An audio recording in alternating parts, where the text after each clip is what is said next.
Assalamualaikum warahmatullahi wabarakatuh. Salam sejahtera bagi kita semua. Shalom, Om Swastiastu, Namo Buddhaya, salam kebajikan.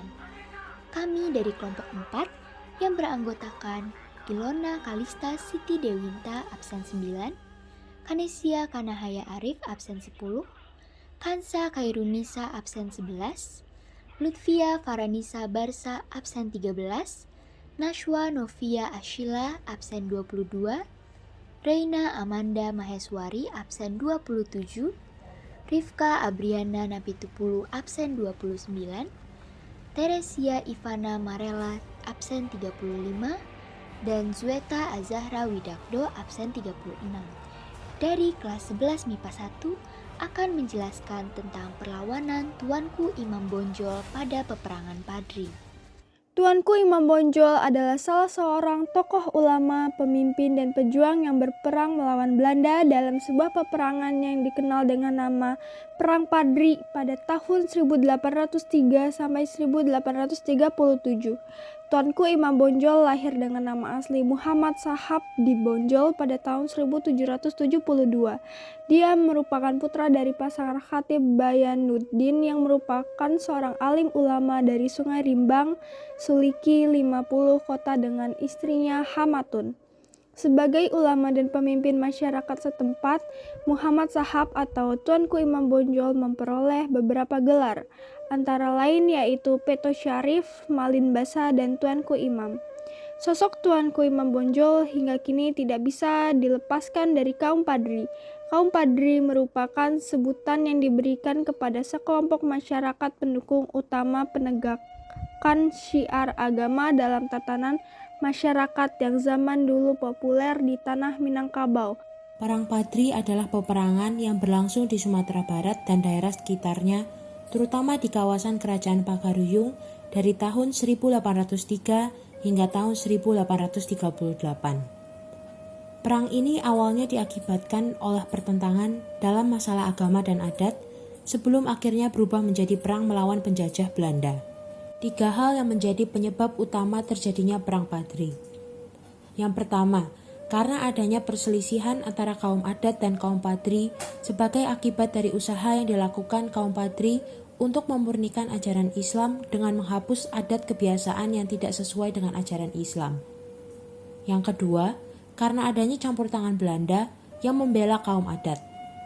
Dan yang terakhir, karena adanya ulama-ulama yang ingin memberantas kebiasaan buruk, yang mana upaya itu harus direalisasikan meskipun dengan jalan kekerasan. Pertentangan ini mula-mula diselesaikan secara damai, tetapi tidak terdapat persesuaian pendapat. Akhirnya, Tuanku Nan Renceh menganjurkan penyelesaian secara kekerasan sehingga terjadilah perang saudara yang bercorak keagamaan dengan nama Perang Padri. Dalam perang itu, kaum Padri mendapat kemenangan di mana-mana. Sejak tahun 1815, kedudukan kaum adat makin terdesak, sehingga kaum adat dan keluarga kerajaan meminta bantuan kepada Inggris. Karena Inggris segera menyerahkan Sumatera Barat kepada Belanda, pada tanggal 10 Februari 1821, kaum adat meminta bantuan kepada Belanda dengan janji menyerahkan kedaulatan seluruh Minangkabau. Perang Padri periode kedua pada tahun 1825 sampai 1830. Sejak disetujuinya perjanjian antara kaum adat dengan Belanda mengenai penyerahan kerajaan Minangkabau kepada Belanda pada tanggal 10 Februari 1821, hal ini menjadi tanda dimulainya keikutsertaan Belanda dalam melawan kaum Padri. Dalam perang antara kaum Padri melawan Belanda, jalannya perang dibagi menjadi 3 periode. Periode pertama yaitu permulaan, dimulai dari tahun 1821 sampai 1825. Dilanjut dengan periode kedua yaitu gencatan senjata pada tahun 1825 sampai 1830. Dan yang terakhir, periode ketiga, yaitu Perang Akhir, tahun 1835 sampai 1838. Perang Padri periode ketiga pada tahun 1830 hingga 1838. Periode ini merupakan puncak dari Perang Padri, di mana seluruh rakyat Minangkabau dan kaum Padri melakukan penyerangan terhadap Belanda dengan menyeluruh, terutama terhadap para kompeni Belanda, dan menjadikannya salah satu perang semesta yang melegenda. Pada periode inilah taktik gerilya digunakan. Taktik gerilya adalah perang yang dilakukan secara sembunyi-sembunyi, penuh kecepatan, sabotase, dan biasanya dilakukan dalam kelompok yang kecil, tetapi sangat fokus, detail, dan efektif. Belanda telah mengingkari perjanjian Padang, maka pertempuran mulai berkobar di Naras daerah Pariaman. Naras yang dipertahankan oleh Tuanku Nan Cerdik diserang oleh Belanda sampai 2 kali, tetapi tidak ada yang berhasil. Setelahnya, Belanda menggunakan senjata yang lebih lengkap di bawah pimpinan Letnan Kolonel Elloud yang dibantu oleh Mayor Michels, maka Naras dapat direbut oleh Belanda. Tuanku Nan Cerdik menyingkir ke Bonjol. Selanjutnya, daerah-daerah kaum Padri dapat direbut oleh Belanda satu demi satu.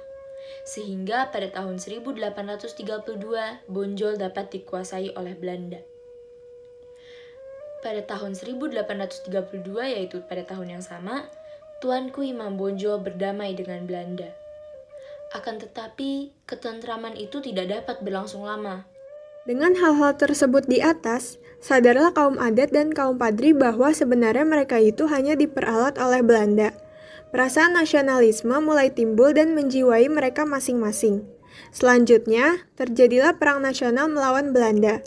Pada tahun 1833, seluruh rakyat Sumatera Barat serentak menghalau Belanda. Bonjol dapat direbut kembali dan semua pasukan Belanda di dalamnya dibinasakan. Karena itu, Belanda mulai mempergunakan siasat adu domba atau divide et impera. Dikirimkanlah Sentot beserta pasukan-pasukannya yang menyerah kepada Belanda waktu Perang Diponegoro ke Sumatera Barat untuk berperang melawan orang-orang sebangsanya sendiri.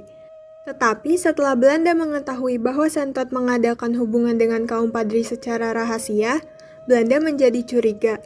Pasukan Sentot ditarik kembali ke Batavia dan Sentot diasingkan ke Bangkahulu.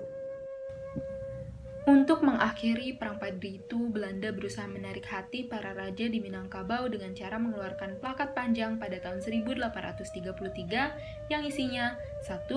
Penduduk dibebaskan dari pembayaran pajak berat dan pekerjaan rodi. 2. Perdagangan hanya dilakukan dengan Belanda saja. 3. Kepala daerah boleh mengatur pemerintahan sendiri tetapi harus menyediakan sejumlah orang untuk menahan musuh dari dalam atau luar negeri. 4. Para pekerja diharuskan menandatangani peraturan itu. Mereka yang melanggar peraturan dapat dikenakan sanksi. Di tahun 1835, kaum Padri di Bonjol mulai mengalami kemunduran. Hal tersebut disebabkan ditutupnya jalan-jalan penghubung dengan daerah lain oleh pasukan Belanda. Pada tanggal 11 sampai 16 Juni 1835, sayap kanan pasukan Belanda berhasil menutup jalan yang menghubungkan Benteng Bonjol dengan daerah barat dan menembaki Benteng Bonjol. Setelah daerah-daerah sekitar Bonjol dapat dikuasai oleh Belanda. Membaca situasi yang gawat ini, pada tanggal 10 Agustus 1837, Tuanku Imam Bonjol menyatakan bersedia untuk berdamai.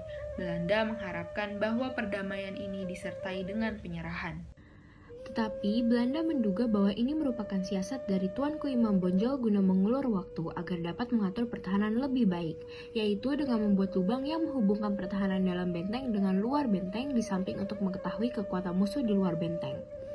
Kegagalan perundingan ini menyebabkan berkobarnya kembali pertempuran pada tanggal 12 Agustus 1837. Belanda memerlukan waktu 2 bulan untuk dapat menduduki Benteng Bonjol yang didahului dengan pertempuran yang sengit.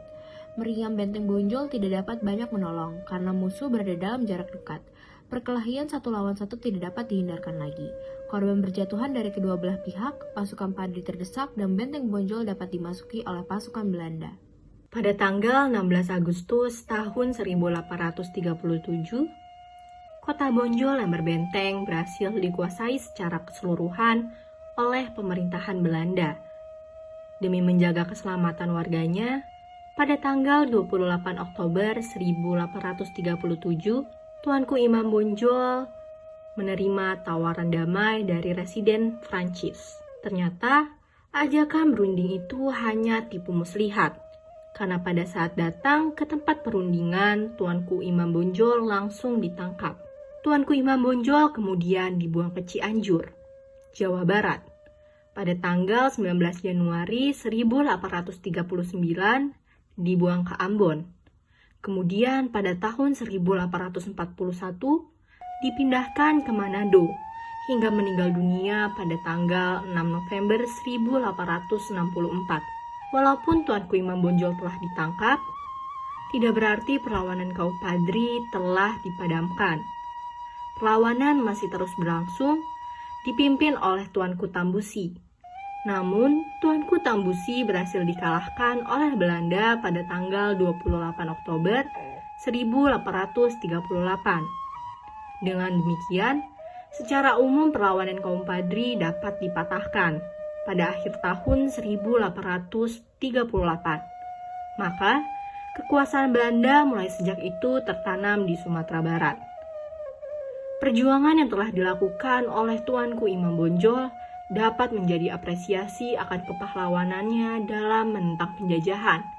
Sebagai penghargaan dari pemerintah Indonesia yang mewakili rakyat Indonesia, Tuanku Imam Bonjol diangkat sebagai pahlawan nasional Indonesia sejak tanggal 6 November 1973. Sekian penjelasan tentang perlawanan Tuanku Imam Bonjol pada peperangan Padri dari kelompok 4. Semoga penjelasan yang kami berikan bermanfaat. Wassalamualaikum warahmatullahi wabarakatuh. Salam sejahtera bagi kita semua. Shalom, Om Swastiastu, Namo Buddhaya, salam kebajikan.